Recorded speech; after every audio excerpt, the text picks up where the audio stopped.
welcome to this week's episode of Talking Skritt. I'm your host, John, better known as Dale around Yaxben, and we have a fantastic show for you. The Shadow of the Mad King approaches, the end of an era, and squad issues with coming together, and much more. But first, let me introduce you to my fellow host. He is a moderator over at MMO Champion. With Halloween coming to Tyria soon, I hope he is ready to be one of the many passengers on the farming train and say goodbye to his life. Say hello to Jim.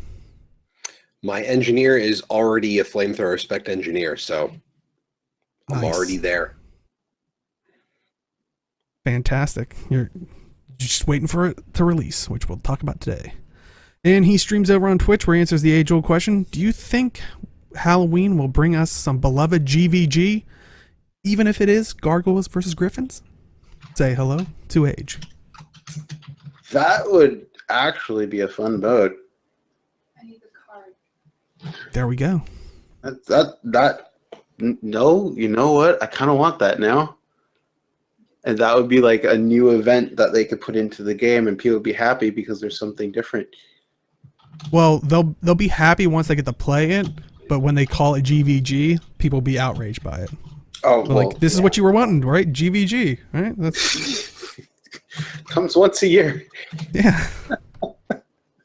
All right. Well, let's jump right into it. So a little bit of sad news for people that have probably played Guild Wars 1. It was probably a big stopping ground for a lot of people from Guild Wars 1. Basically, Guild Wars 2 Guru. Now, Guild Wars 1, I'm referring to Guild Wars 1 Guru, but that kind of almost became the unofficial, since Guild Wars 1 didn't have official forums. But of course, they rolled with Guild Wars 2 when it started out. They've been around for 8 years, but unfortunately, Guild Wars 2 Guru will be shutting down permanently on December 4th, 2017. So, I mean, I know I've gone there like early on in like the development of Guild Wars 2 for like news and stuff like that. So, it's always sad to see a site like that go down, end. It's always sad to see any kind of community shut its doors. It sucks, but yeah, it was kind of like a before Reddit thing. So, before Reddit, you had like different types of sites like Guild Wars 2 Guru around, and it was a good place to hang out and do stuff. But sadly, it's coming to an end. I had a few good times there myself. So. I see chat saying that's not a good sign. I'm curious of why. I mean, I think it's not a good sign, of course, for the group that was running it. I mean, I was to be fair surprised it lasts so long, just because we have official forums, and outside of Reddit, I don't see that many huge like this is the place to go for Guild Wars 2 talking type stuff besides official forums and Reddit. But yeah, it's kind of like a sign of the times type of deal, because with a lot of people using social media and Reddit and things like that, forums are becoming kind of a less less known, less used part of communication, although devs use it a lot and things like that, at least for games. I'm not sure about other types of communities, but I want to say forums are probably better for official communication, or more official communication, because it's more easily archived, it's more easily traceable than social media. I mean, social media, you can have hundreds of thousands of tweets, for example, on something like Twitter. So yeah, that makes sense. And like I said, I think once they came out their official forums, and then kind of Reddit became like the second go-to spot, it just seemed like, unfortunately, they got thrown to the wayside. But yeah, I remember Guild Wars 1 using it a lot, and then like I said, up until pretty much closer to launch, like I was using Guild Wars 2 Guru and stuff like that. I mean, well, and Carnifex brought up that, like he said, he remembers near launch that a lot of people there seemed to be like diehard Guild Wars 1 fans that were just kind of mad that Guild Wars 2 wasn't Guild Wars 1 with better graphics. So if you have an initial user base that is not necessarily hostile, but definitely not on board with the game. I can't say I'm surprised that the website is closing. I am surprised it lasted as long, but yeah, because I've never really seen too much like news coming out from like, I mean, they used to have interviews with like, you know, Jeff Grubb and like, you know, different lore people or, you know, other developers. Yeah, I'm surprised like I haven't for the longest time seen anything like, you know, when they tweet out like, oh, we did a thing with MMORPG or, you know, Massively or, you know, I'm sure I'm missing loads of them, but, you know, you never really saw that they got to sit down and do an interview on their site or anything like that, unfortunately. But yeah, like chat saying, you know, all good things do come to an end. So, you know, we are sorry that, you know, Guild Wars 2 Guru is shutting down. But if you do have any, you know, posts on there that you want to cherish, keep, whatever, you know, it is shutting down permanently on December 4th, 2017. So the forums will be available until then. So I don't know if you have any favorite posts, or I hope they're going to archive some of that somehow for the wiki. Biggest thing. I would hope that some of the staff would be doing that for the website. There's also always the Wayback Machine. So yeah. Oh yeah, like on also chat's mentioning Dolphy, and yeah, there was, you know, there's a lot of like competition out there and stuff like that. So well, to be honest, the wiki gets updated after Dolphy does a guide on it. Like I generally speaking, if I can't find it on the wiki, I know it's already on Dolphy. So I can't say I'm surprised by that, but yeah, if it's like if Dolphy suddenly said I need to shut the site down, there would be a mad dash scramble to port a lot of that information over to the wiki. But yeah, all in all, you know, sorry to all the people working on Guild Wars 2 Guru, and you know, maybe pop back in and, you know, maybe reminisce with all the Guru players out there. But if you think Guild Wars 2 Guru is scary about it shutting down, you haven't seen nothing yet. Because come Tuesday, Halloween is dropping. That's right. The Shadow of the Mad King event is coming back on Tuesday. This coming up Tuesday, so you know you don't have to wait too long. They did put out some teasing images, some on Twitter and then some on, I believe, their Tumblr. But you can see here 3 people standing there. It looks like in front of the clock tower type thing. But on Tumblr they have that one lady in the middle, which looks like has a different weapon and stuff like that. So people have been, you know, analyzing this so much and trying to figure out, you know, is this new stuff? Is this old, you know? So I'd like to hear chat's thoughts, and also, you know, do you think these are new items, or do you think these are clever ways of dyeing old armors that, you know, should we be excited for these things to be new and shiny? Well, I was talking in the pre-show that the heavy stuff is the Templar armor. That's level 80 exotic stuff armor, but it has the Mad King smiles and like the eyes and the different. So I've seen a lot of other people speculate that this is something like the Flame Kissed armor that's already on the gem store, that it's just basically a retextured current armor set, or their outfits. I'm hoping for option A, expecting option B, but since they're already existing skins, I would hope that they just give them to us as skins. Yeah, chat's bringing up a good point, because we've always had the Mad King armor in Guild Wars 2 since, I think, the first one, but they were always kind of, I think, like just tier 6 like armor pieces, like nothing too special. So maybe they're giving them finally unique looks, which that wouldn't be bad.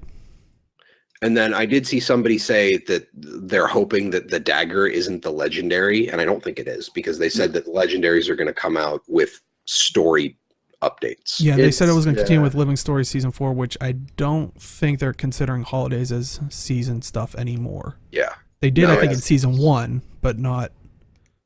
But that was with The Living weapons World. are, yeah, the weapons are part of a new, probably a weapon set.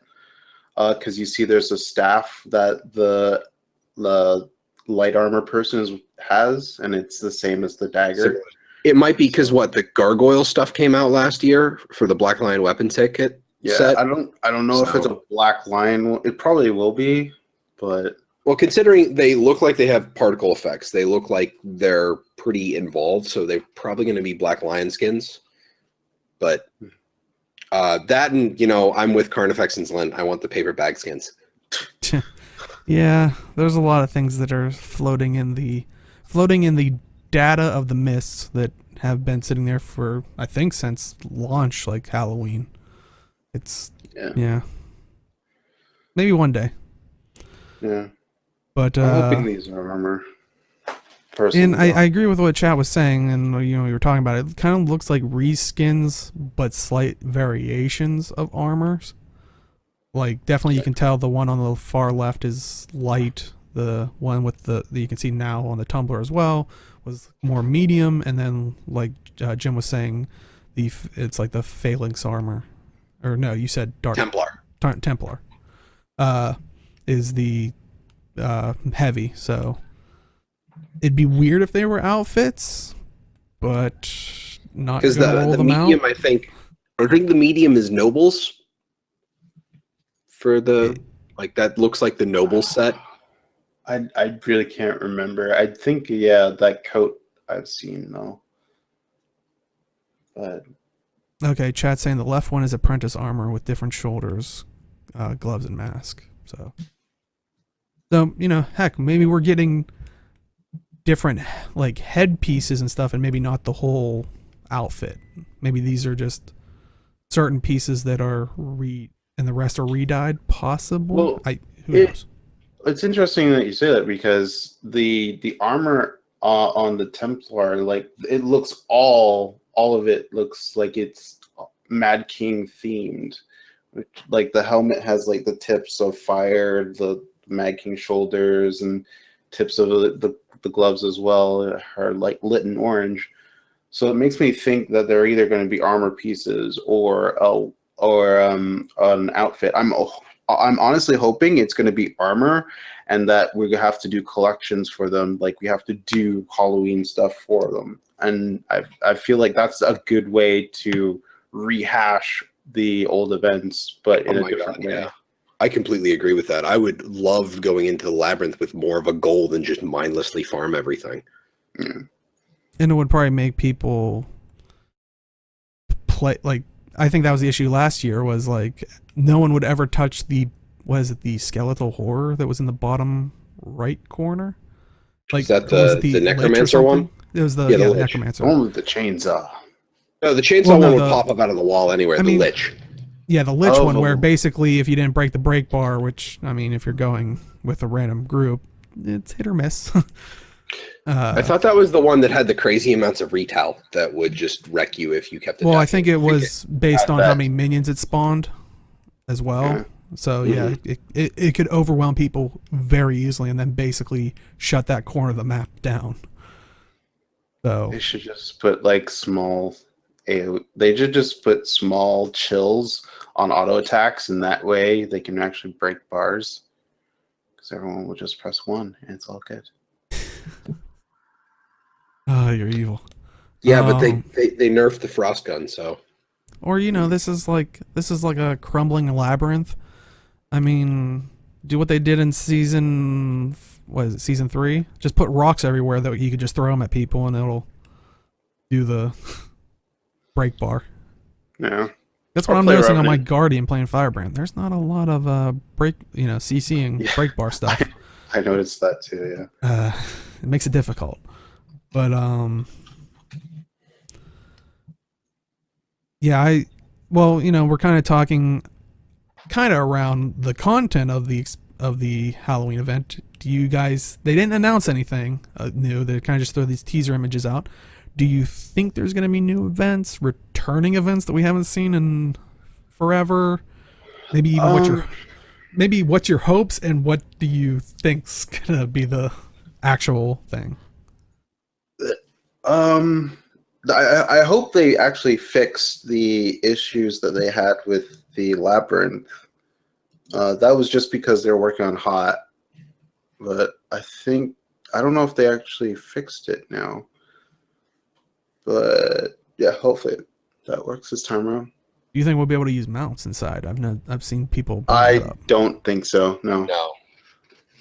I wouldn't think so either. As cool as that would be, I don't think that would be a good idea. Any old instance content will probably not support mounts. So I don't think we can glide in there either. Yeah, I don't think we could. And we couldn't glide in there last year either. So yeah. Bummer. that and the map is entirely designed for us to be on foot. I mean, you could get to the top of the walls with a Springer, and that would just kind of negate the entire point of it being a labyrinth. It's like, oh, the guy with the chainsaw Springer jumped the wall. Ha ha. Yeah. So I don't expect anything to be particularly different. I would love to be surprised. I want to play that MOBA style game that you guys told me about that was around the first year. Oh yeah.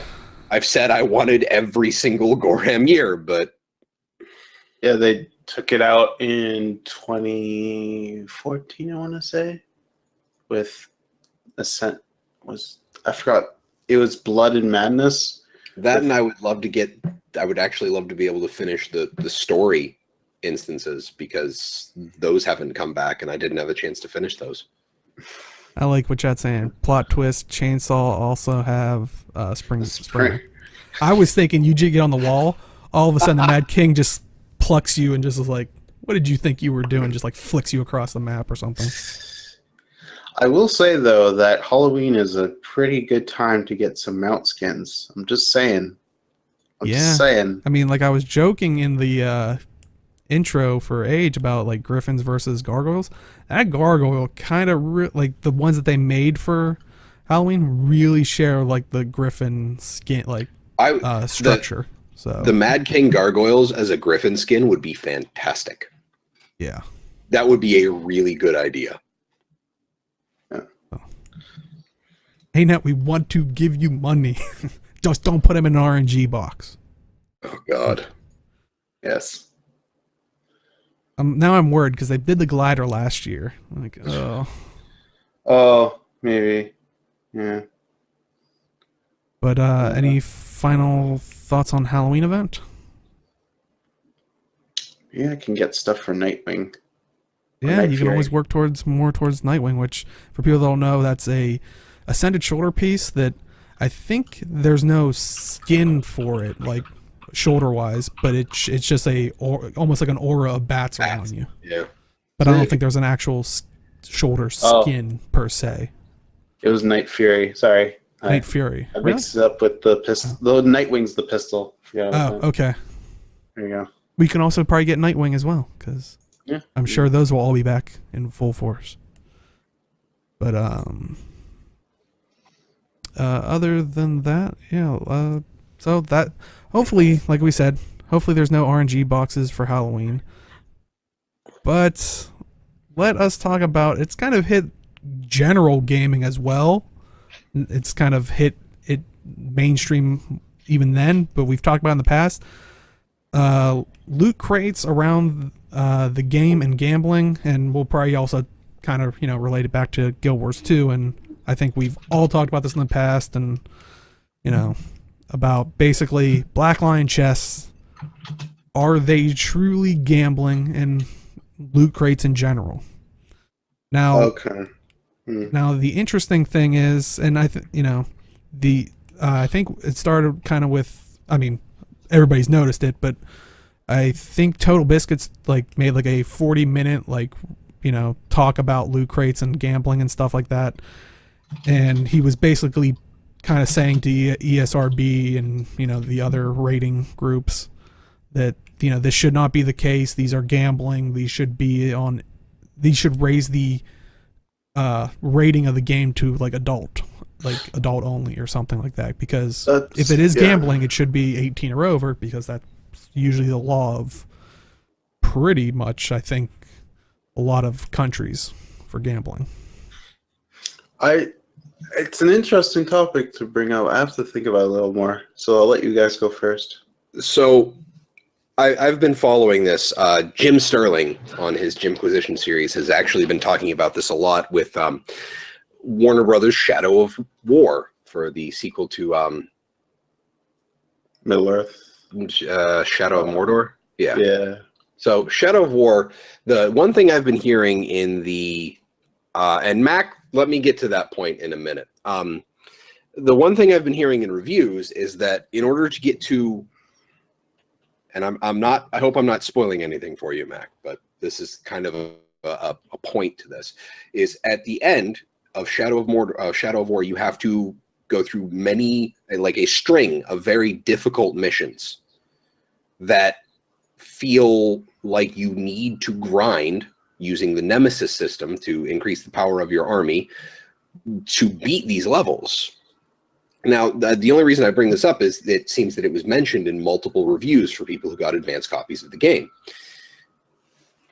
The thought is that these grind points are introduced to make the loot boxes that you can buy more appealing, because they have a better chance at better orcs for your army, or better weapons, or better whatever upgrades that they have available in the system. So that, generally speaking, is one of the things that people tend to get annoyed with, is that a game is developed with artificial grinding blocks while also having a, hey, you can pay to get a little bit of a boost to get through this faster. So, for example, I'm in the Ottoman Empire's. The Bog started playing this game called Summoner's War. It's a mobile game. I've been playing it a bunch. They have stuff. Have you? I've heard Yeah. it. Yeah. So the game is a bit grindy. Yeah, it's a mobile game, but you can pay to get a bunch of stuff. And in the PvP stuff, if I see anybody, the max cap for an account is level 50. If I see anybody that's less than 50 and has crazy strong creatures on their team in the PvP arena, I know they paid for they bought their way to that, because you can buy the ability to summon some of the more powerful creatures in the game. Battlefront 2. It's the second release of Star Wars Battlefront 2. I just like making fun of the fact that they didn't change the name. You literally have pay to win in the game. For example, Battlefront 2 literally has pay to win in the game. Because say if you play Boba Fett, if you have Boba Fett as one of your hero units that you can play as during a fight, he has a rocket barrage ability where he jumps up in the air in his backpack and starts firing missiles down. There is a card, an upgrade for him, where you can take reduced damage while you're in the air, while this ability is going on.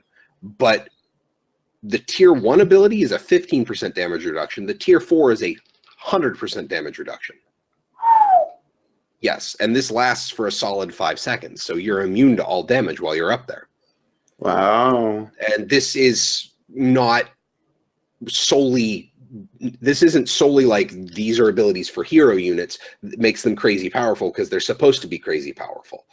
This is this is something that Total Biscuit talks a lot about in the video that he brought up. This is legit paying for increased power in the game. Now, the thing that people are annoyed with Shadow of War is a primarily single-player game, and you have loot boxes. But you can then take your orcs and go into an online mode, and you have a chance of losing them in the ranked play. So you can actually have your army wiped out by somebody, and you'd have to grind your army back up. That does not sound fun. No. At all. But...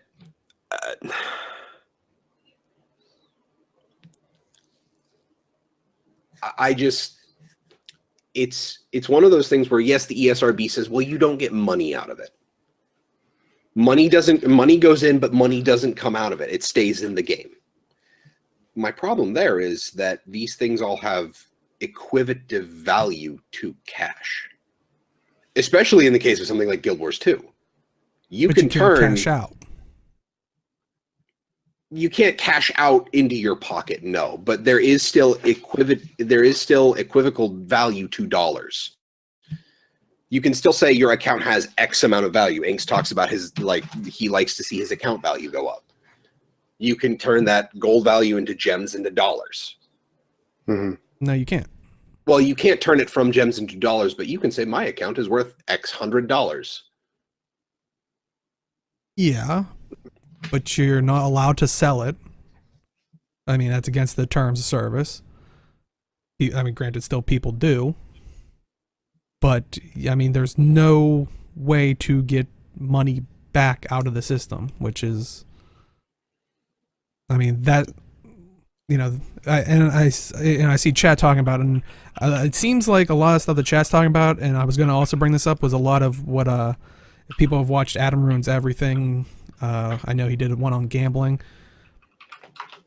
And I see them saying how back in the day when gambling machines were literally every gears, so it had to be equal chances every time.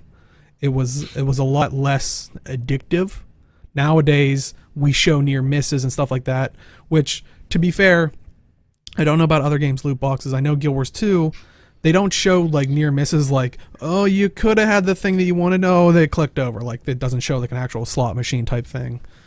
Oh, yeah, I hate those. That happens in Black Desert all the time for me. Yeah. I don't buy anything in that game, but whenever it's you could get all these cool things or this thing that you always get, and I always get the one thing I always get, it really triggers me. And that's the problem with gambling machines like the digital ones, because it looks like it's, rotating on that, but it before that thing's probably started rotating, it already decided what, it's a digital percentage. But yeah. In terms of gambling, I will say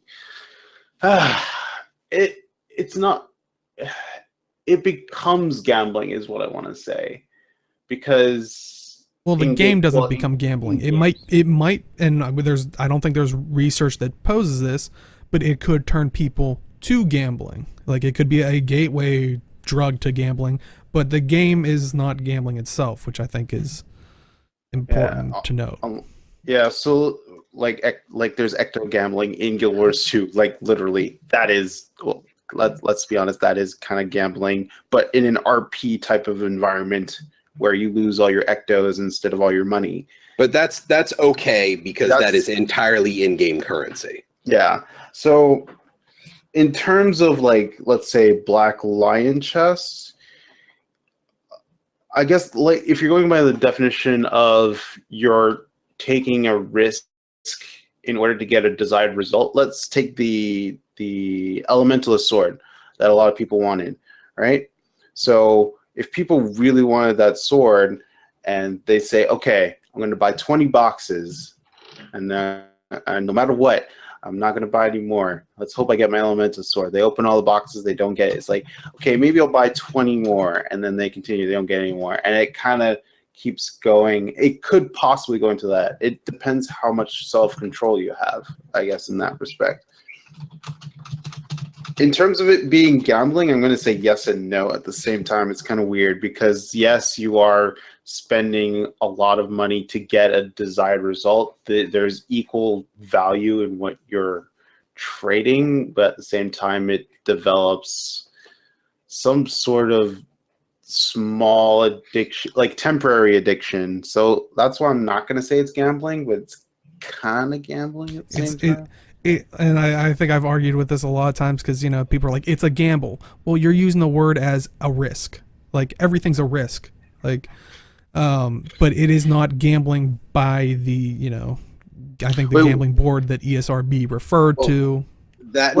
What definition are they using for gambling? It has to involve real-world currency. There has to be gambling, a payout of some sorts. Yeah, there has to be. It has to involve real-world currency goes in, real-world currency can come out. Oh, okay.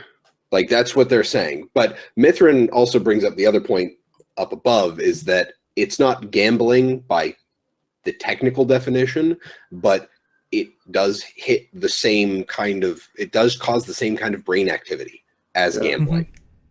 So Yes. if it's preying on the same human reaction as gambling, it is just as problematic for people that are prone to addiction to such things. Yeah, I think that's the core problem. The not necessarily the gambling, but the addiction it can cause. Now the thing is, Yeah. you brought up the elemental sword. Wasn't Ink saying he saw a guy talking on Reddit that he spent $175 on Black Lion keys and didn't get the sword? That's pretty But he rough. did get other things. Right. Yeah. He just didn't He get what got he wanted. He got value out of it, but then you get, oh, here's a random die pack that you got a common die out of that sold for 2 silver. Yeah, that's why I'm kind of saying it's gambling, but it's not at the same time, because you're getting something out of it rather than just losing entirely.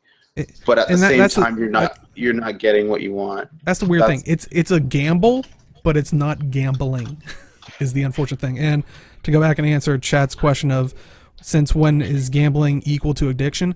Actually, gambling is addiction, but not it's not substance abuse addiction, like because there's no substance. But it is definitely an addiction.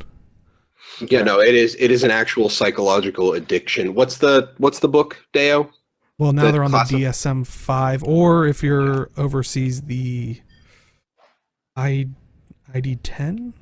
It's been I really never used that one, unfortunately. It's not the ID-10T. I know that much. Yeah, but yeah. I was thinking. I was like, am I thinking of that? Well, I have no idea what you're talking about. Psych stuff. But okay.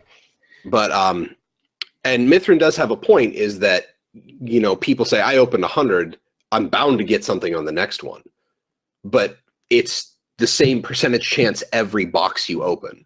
Much like I talked about it way back when the Heart of Thorns beta or preview weekends were opening, and you had to loot the portal out of the Silver Wastes, and I got 2, and people were, and it made I kept bringing it up to Arlie, and it made her salty about it.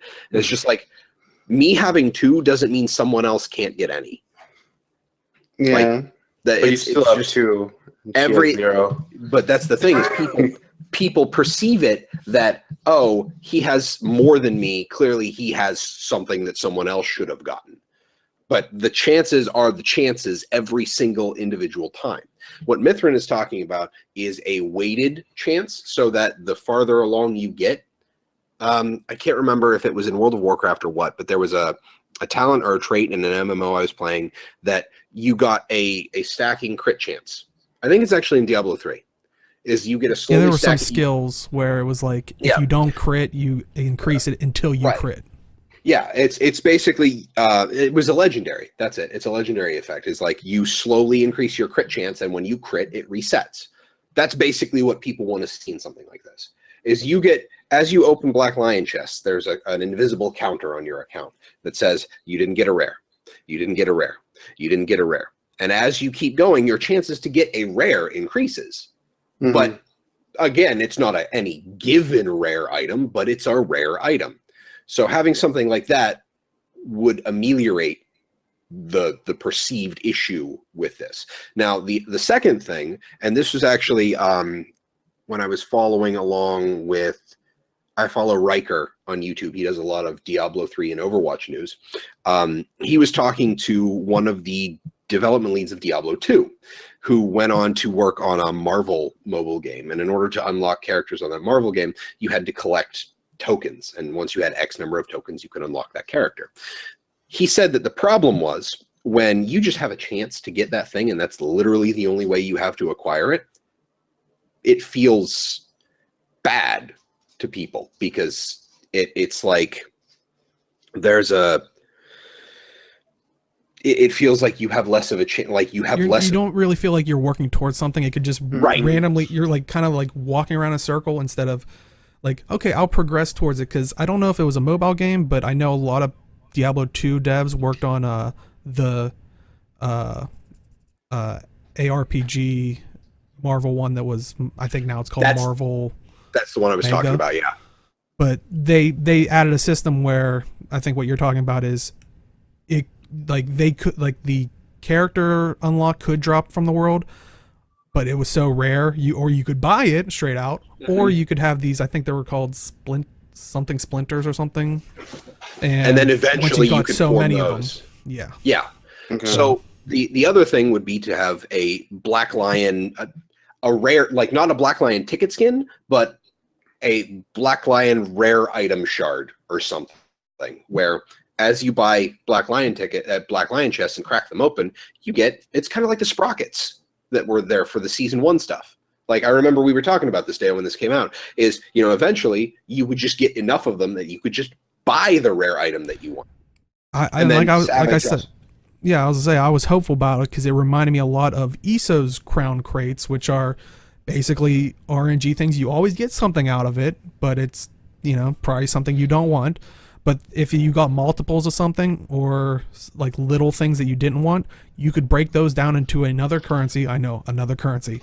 That sounds horrible for Guild Wars 2.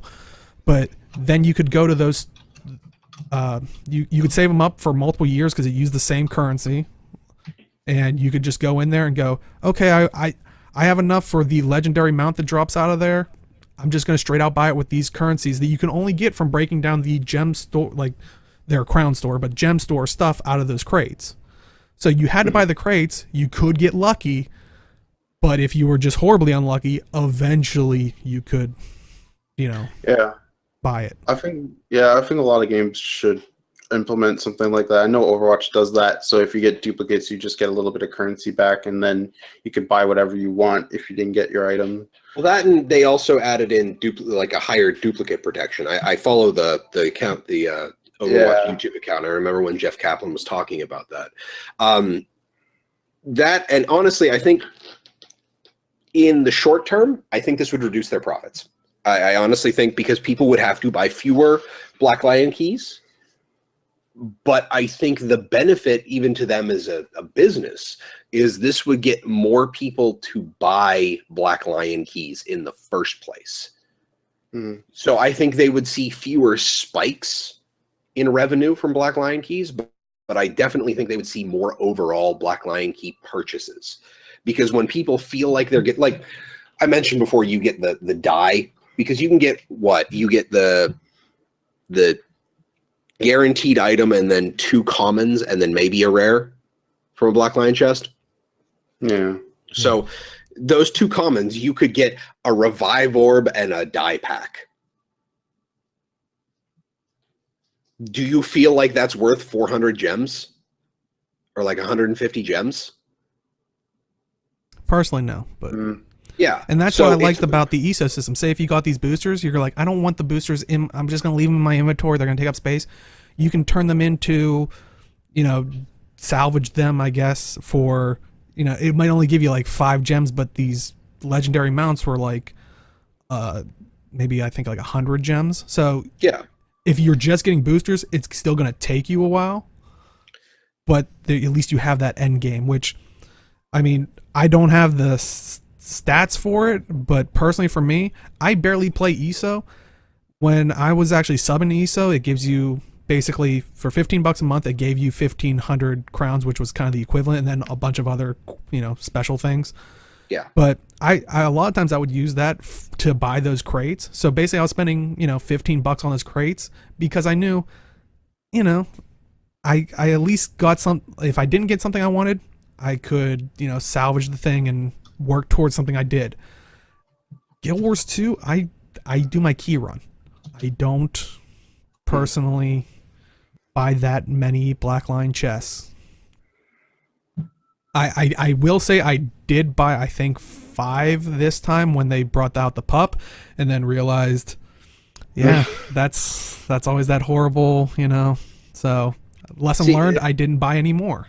And that's the thing, though. Like, I really think that's the primary issue, is that the perceived value of each Black Lion chest opened is currently too low because of what the common rewards are.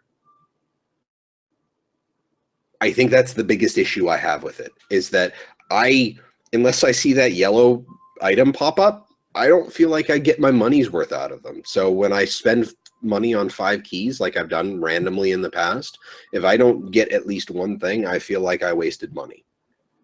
Because I'd drop 400, like the elemental sword, I dropped 450 gems on that skin. And that's what 5 keys cost. I'd grab that. So it's one of those things where, or even those like weapons in the gem store usually go for about 600 gems around there, which for a guaranteed, like I could see that, you know, being nice, but yeah, unfortunately no end game in sight, just random, you know. It's unfortunate, but when I do a risk, I'm not going to call it a gamble. When you take a risk like that, you kind of expect to maybe get something of lesser value than what you put in. I think everybody has that kind of expectation, is that I might lose out on this. But I think the primary issue is that when you get a whammy from a Black Lion chest, so to speak, it's a hell of a whammy. Like you hit a whammy on a Black Lion chest and you just get absolute jack shit out of it that's good. And I think that's the problem, is that even at the low point, they're not worth it for someone to make the risk. And I was gonna say, now I'm remembering back when like they were talking in chat about what seemed like what Adam Ruins Everything was saying about the whole one thing that slot machines also do.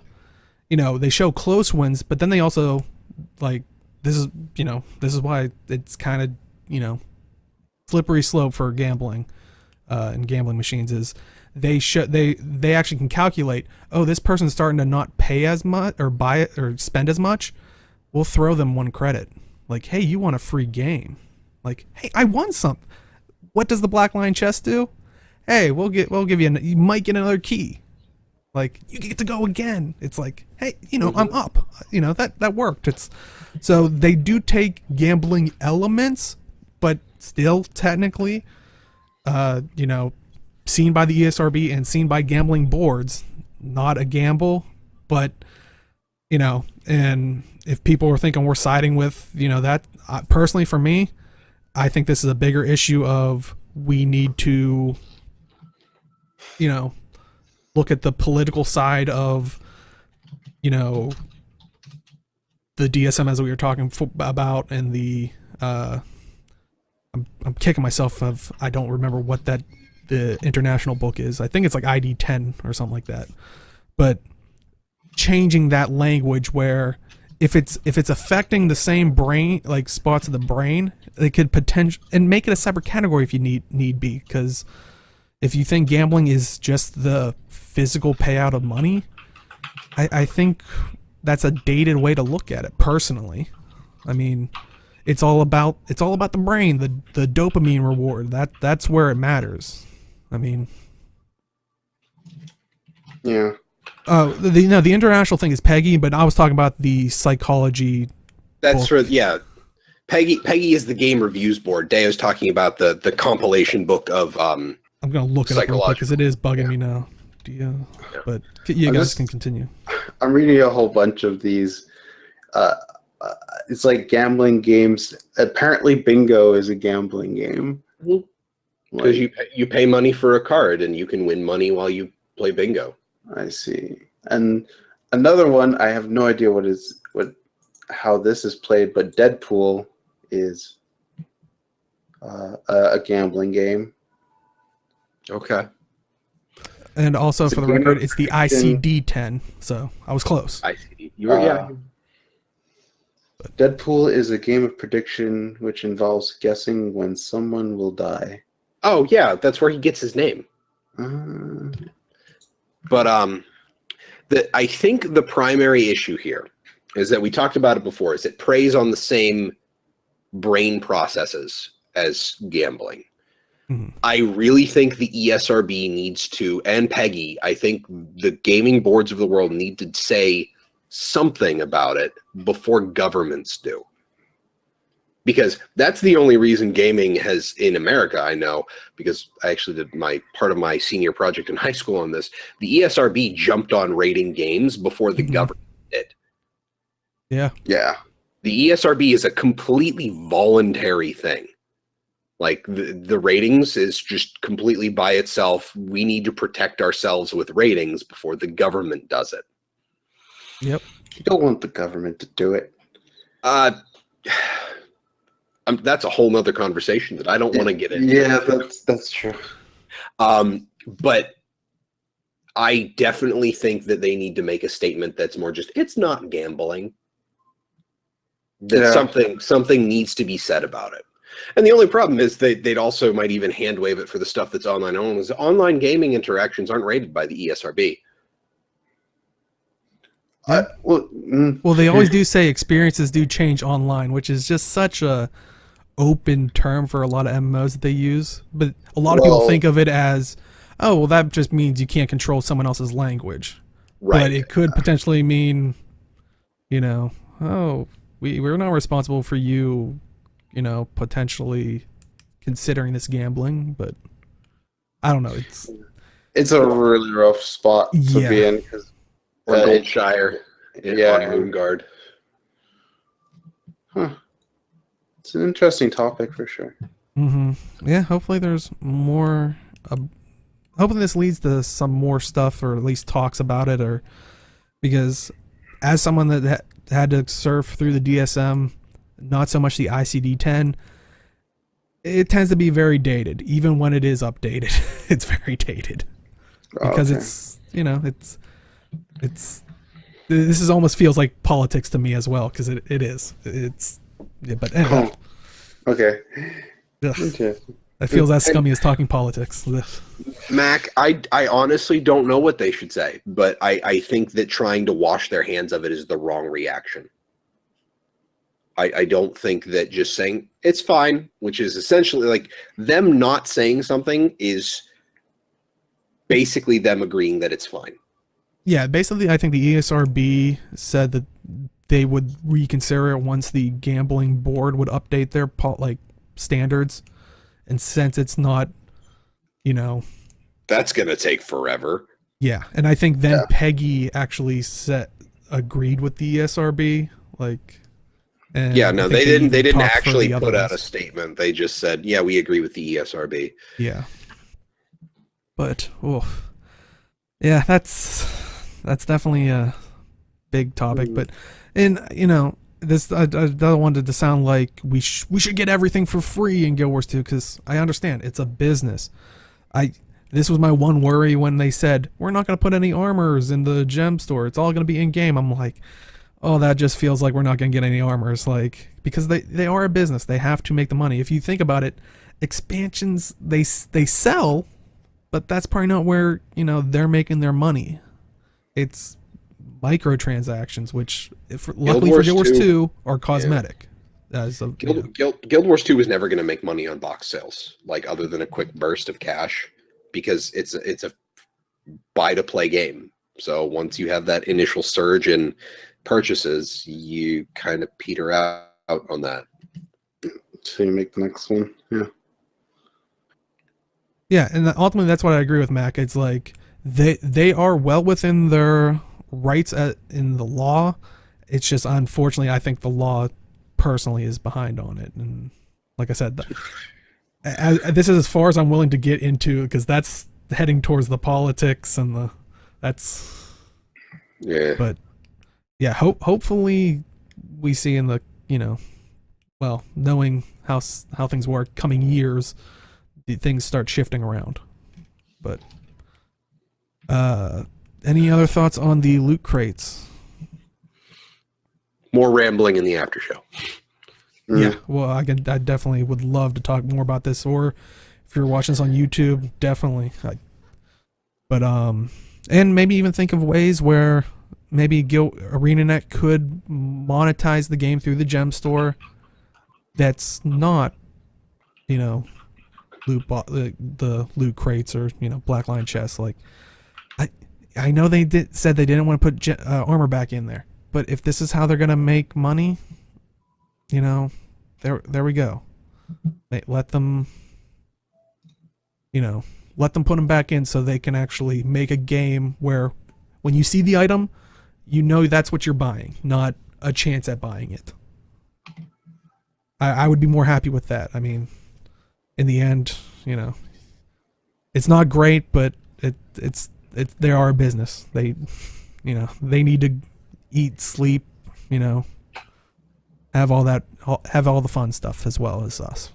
But anyway, before we get even further off the rails of that, let's talk about squad merging and once again the trolling issues that go all with that. So, shocker, I think they said they were going to make a fix for it come POF, but unfortunately it's still an issue. And people on the forums have tried to suggest requiring approval for squad merges, which I thought you could set that as a commander, or do they want it as a default thing? Because I thought there was an invite only, or where it brings the prompt up. It defaults to public squad. Yeah, whenever you create a squad. But you could potentially change it. I'm guessing they're suggesting maybe that be the default, but I don't know. Yeah. I'd love to hear your guys' thoughts on it. I wonder if it's because of an issue of if you are in a squad and there's a prompt for something, anyone can click it and then people can join in or something like that. I wonder if the squad leader or lieutenant should be in control of that type of deal. I'm not really familiar about the issue itself because I don't go into squads a lot unless it's for raid. So I imagine it happens a lot for PvE events and World versus World, if anything. If people want to do check your jump. Yeah, I was gonna say it seems like they target the open world events. At least that's what they used to do for they'd take a fractal group and throw them into a open world group or something like that. Well, that was the problem, is that an open world group would merge with a fractal group and they'd get kicked out of the instance. That was the previous issue that came up on the show.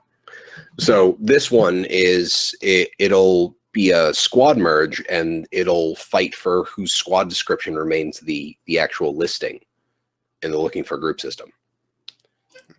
Yeah, that's a problem. So it's one of those things where it's so and so has, the commander of the squad needs a pop-up that says so and so has requested to merge your squads, and then it needs to let both sides know this is going to be the description after the merge because you're still in looking for group. That's what it needs to be. There needs to be you need both people to put the keys in and hit it and then press the button at the same time. We're talking about firing off nuclear launch code kind of stuff here, because otherwise it's messy and it doesn't work well and people can abuse it. So that's never a good thing. Maybe enable private by default, I guess, and just have the squad to if you want to open it to public, then open it to public, but then have the squad leader have control. I guess we just need a more detailed squad UI. Or make it so it saves your settings. If you're making this squad, how do you normally prefer it to be? Because I can see the other problem. I've seen some people talk against it in the sense of it kind of goes against the Guild Wars 2 aspect of you can just group up at any time if you're constantly asking for permission type thing. You don't have to be in a squad unless it's I've ran open world events without being in a squad. I ran in World vs. World Zergs without being a squad. They probably don't like that. I don't really care. You're but part of the problem. I'm doing my deeps. That's fine. But I see why it's a problem because they want to organize. They want to get numbers and things like that.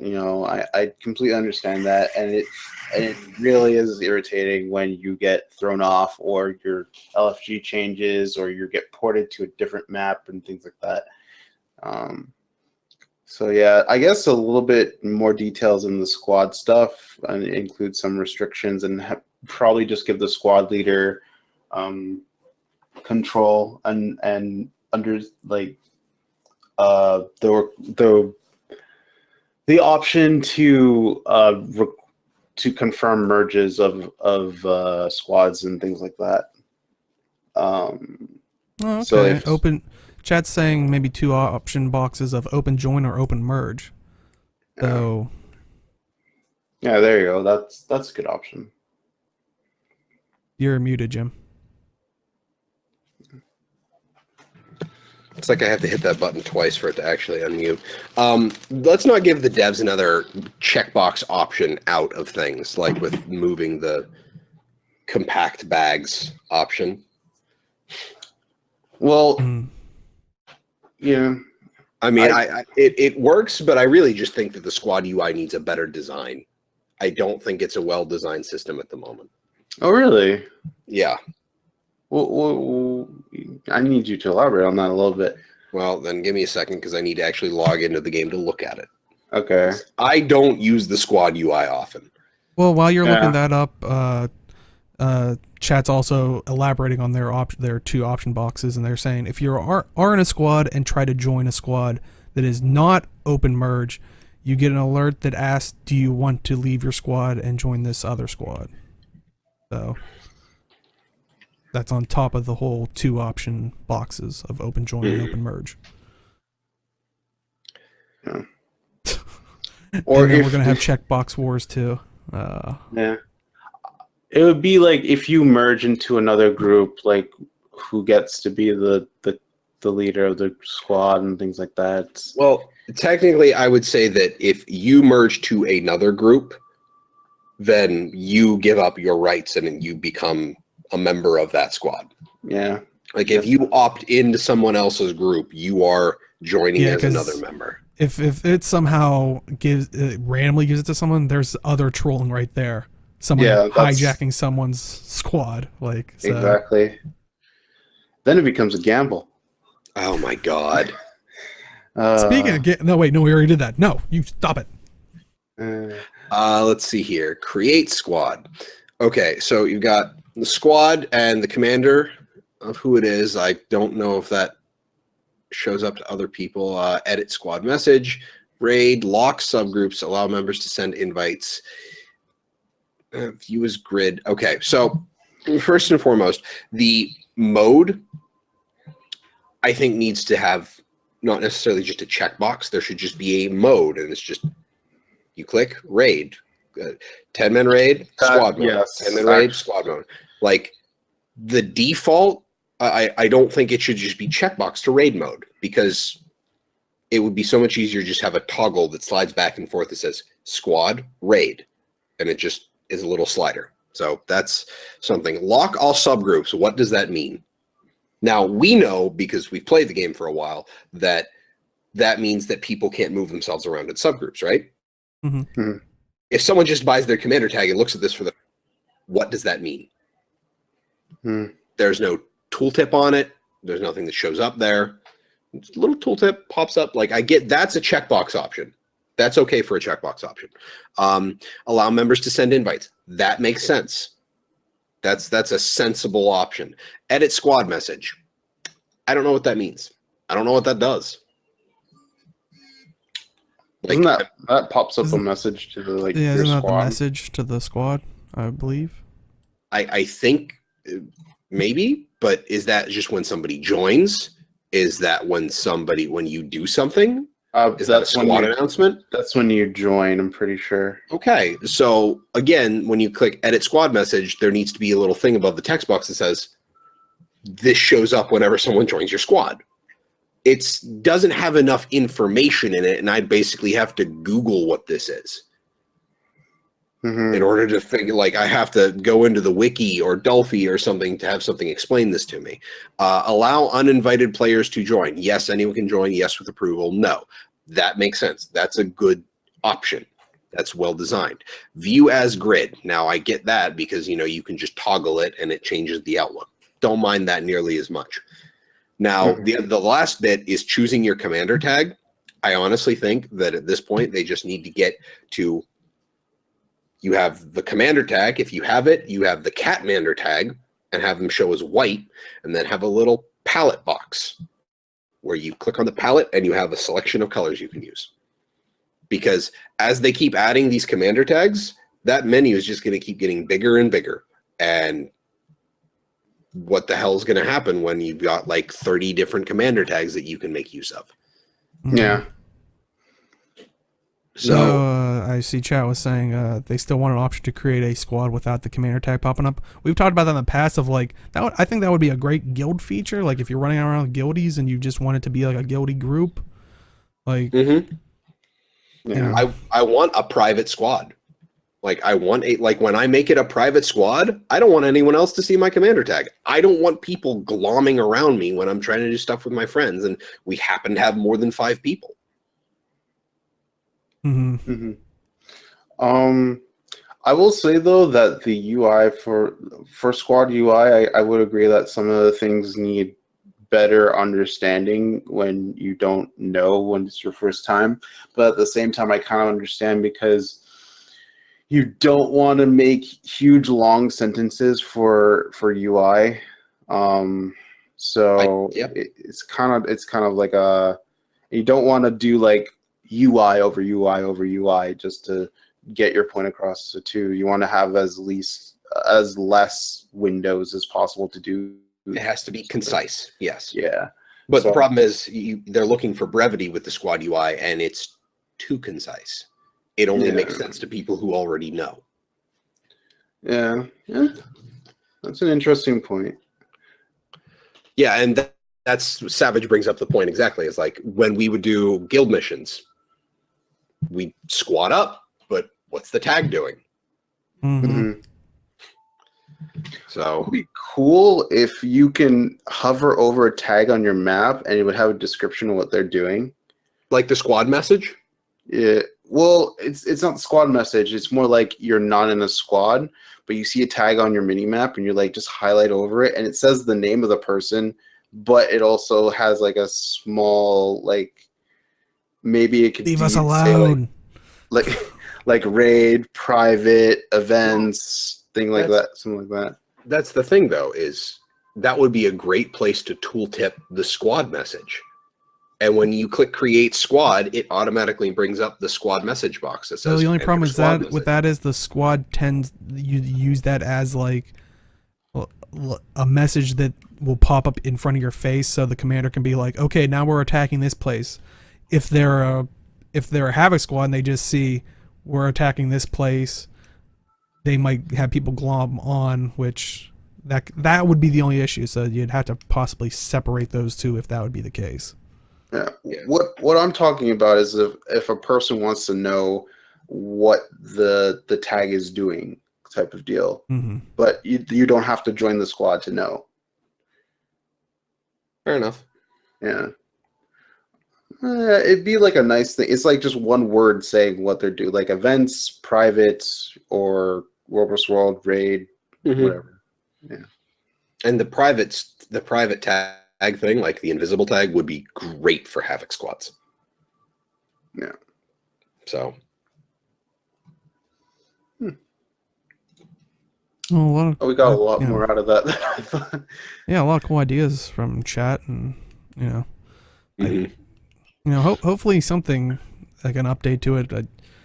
Wasn't the squad UI done like on the side as well? Overhauled. It was overhauled as part of the raid functionality. So this is version 2 of the squad UI. Oh yeah, I remember the first one. But okay, so that was put in with the rating thing. I thought that was one of the side projects, but I might have been misremembering. But okay, well, hopefully we see some development of at least trying to correct the trolling issue. But because the whole squad merging thing, and how Age said if it randomly picks who would have been leader, that would have been a gamble, but it also would have been some cheeky shenanigans. Speaking of some shenanigans, oh boy, the new POF elite specs and ranked, boy oh boy have they been fun to deal with, and probably World v World. I've heard those horror stories, but I basically gave Deo that intro, or that segue. Yeah, while we've probably all been trying to avoid World v World with all the Necro Scourge bombs, how has PvP been faring there? They should not have allowed the elite specs into ranked until next season. Just flat out should have disallowed ranked elite, the playing ranked with the new elite spec, because scourges can stack shades and get multiple effects from shades stacked on top of someone. Yeah. Are you done? No. Keep going. Yeah. The rock gazelle for the ranger is still bugged and doing crazy amounts of damage. I honestly think Deadeyes are also doing a little bit too much damage for PvP, but that's more numbers tuning than anything, and I knew that was going to be a problem whenever anything launched anyway with the Deadeye.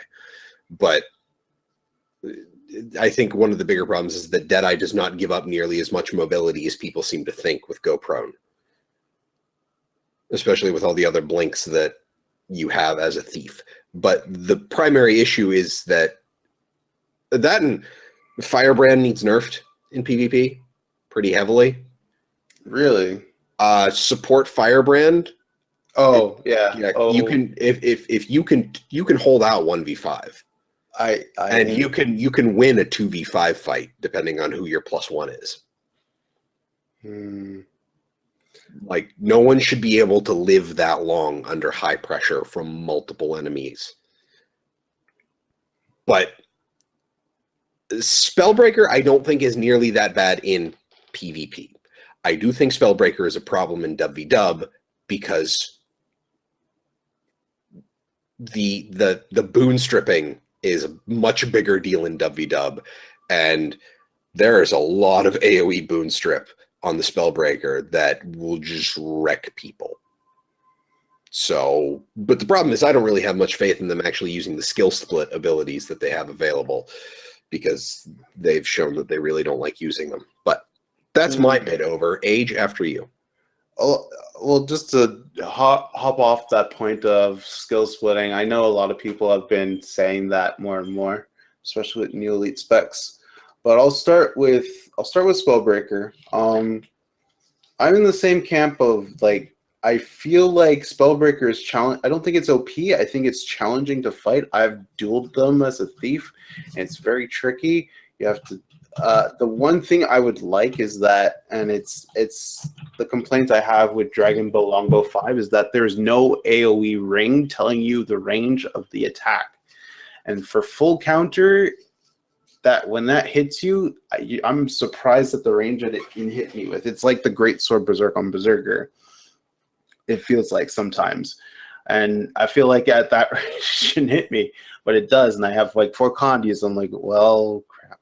So I have to literally trigger full counter, evade right afterwards so that I don't get hit, and then continue my assault. That's how you deal with Spellbreakers, by the way, in Melee. Otherwise, you just stay range and then, you know, keep ranging them unless they close in. Then, you know, just do that. Spellbreaker is going to get nerfed because people are complaining about it, but, you know, I kind of feel bad for those players. But since Spellbreaker is literally a PvP / World versus World spec, for Scourges,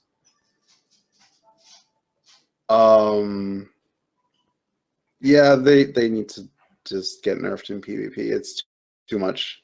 They have so much AoE coverage. They can. I'm literally going to make a bunker build with Scourge, and no one will take my point ever, because I stood on a sandshade for like 1.5 seconds, and I had 5 condies on me instantaneously.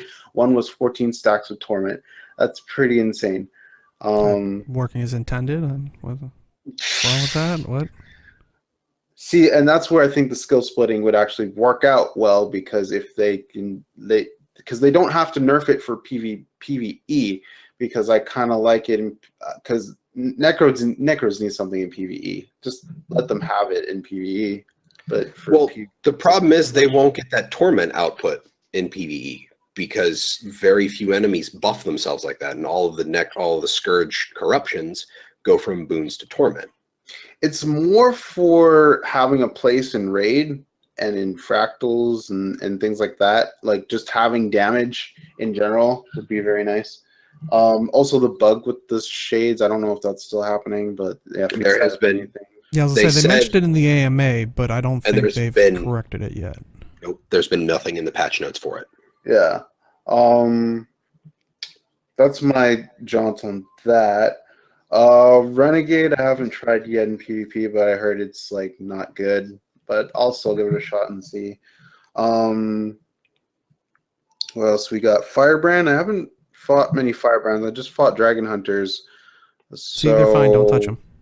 Yeah, I don't know about support. I did make a support build and I just didn't die, but we'll see what happens about that. Mirage, I only saw 1 or 2 Mirages. I can't really say. I think. Are you sure? I see what you did there. But I think they're in a good spot. I think they needed the damage build anyway, so to just be a little bit relevant, and not just be like buffing and stuff like that. Especially for raiding. Weaver, I'm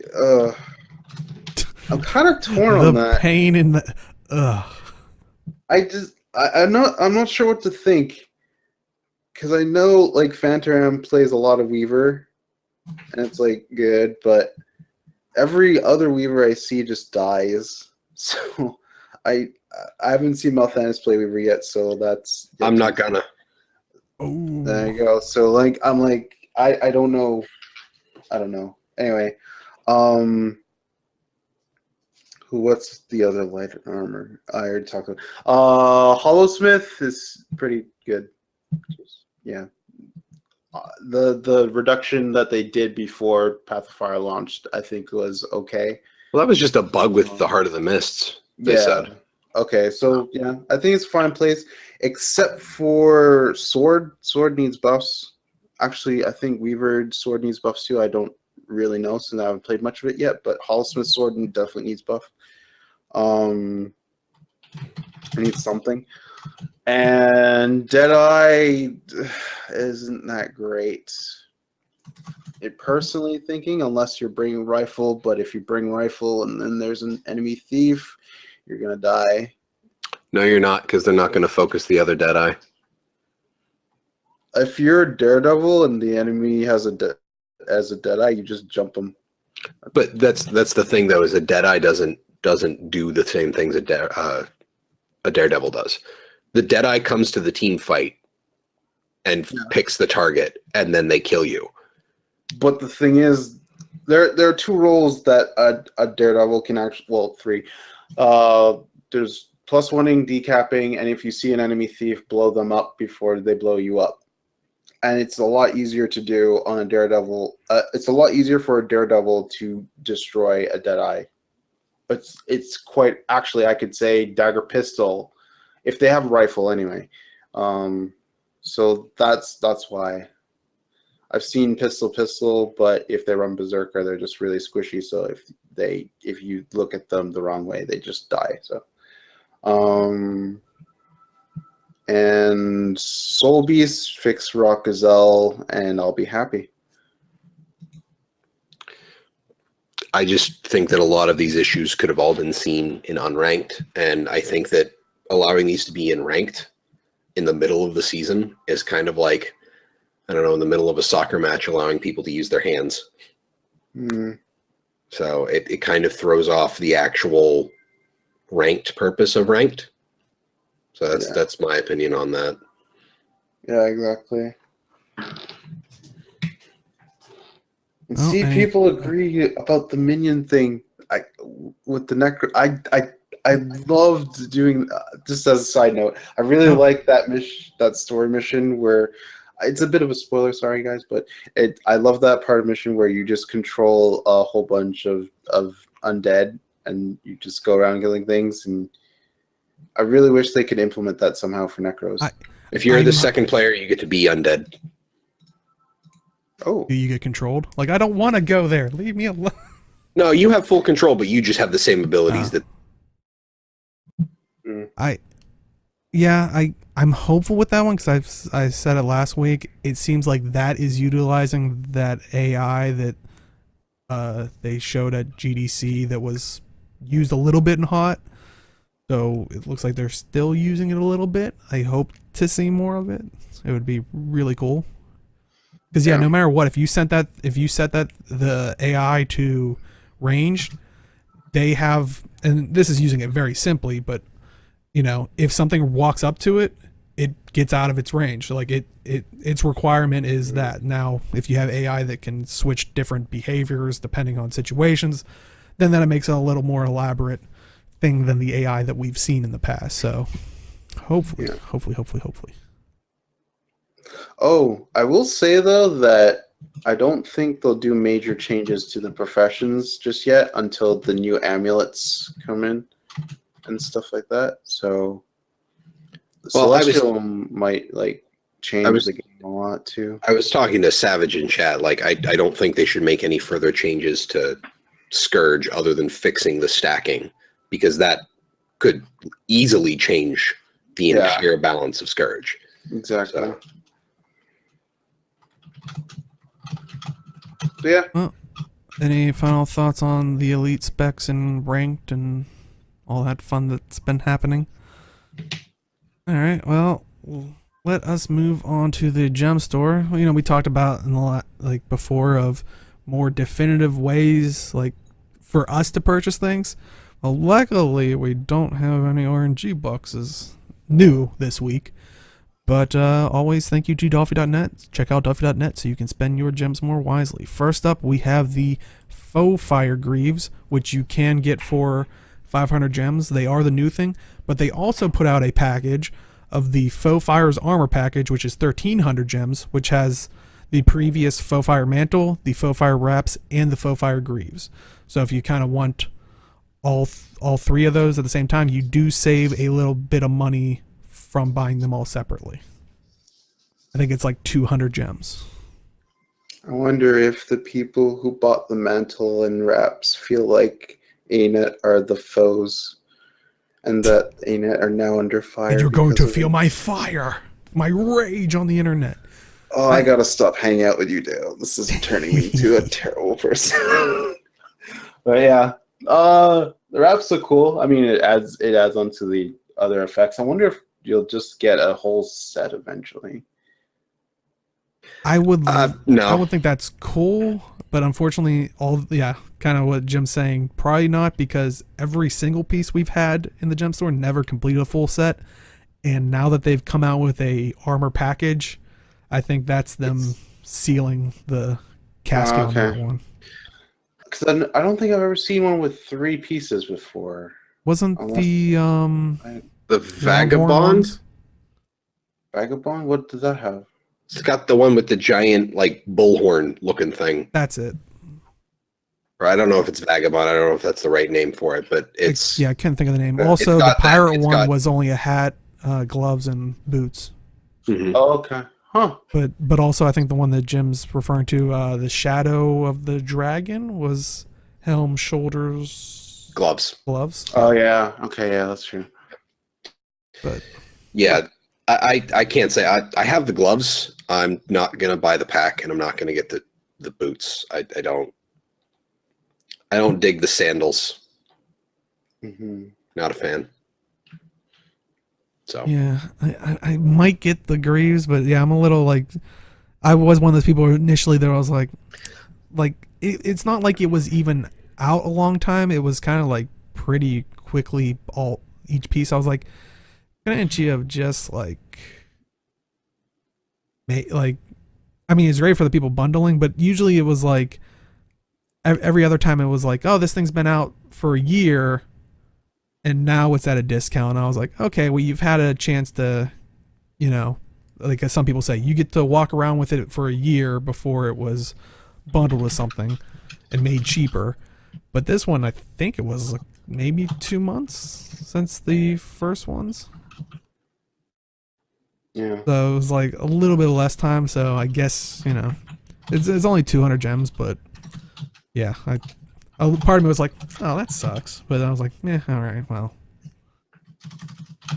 I mean, it's good for people who don't have any of these. But... Mm-hmm.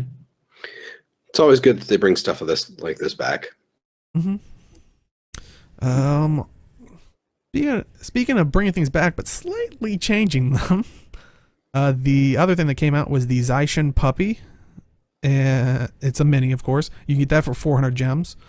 And basically, if you're familiar with the mini puppy that's been in the gem store, it's just been puppy form. It's been put in a hat, and now it's been put in, or it's been in like an outlaw hat, and now it's in a Zaishin helm hat. The helm you used to be able to get in the Black Lion chest, but I think now you can't really get it anymore, or it might be a rare drop, or you can get it if you get one of those tickets that lets you pick from previous ones, but it's not in the current chest now. So if you didn't get on there, you can definitively get it on a mini, just not on you, for a measly 400 gems. So, are any of you guys picking up the mini Zaishin Puppy?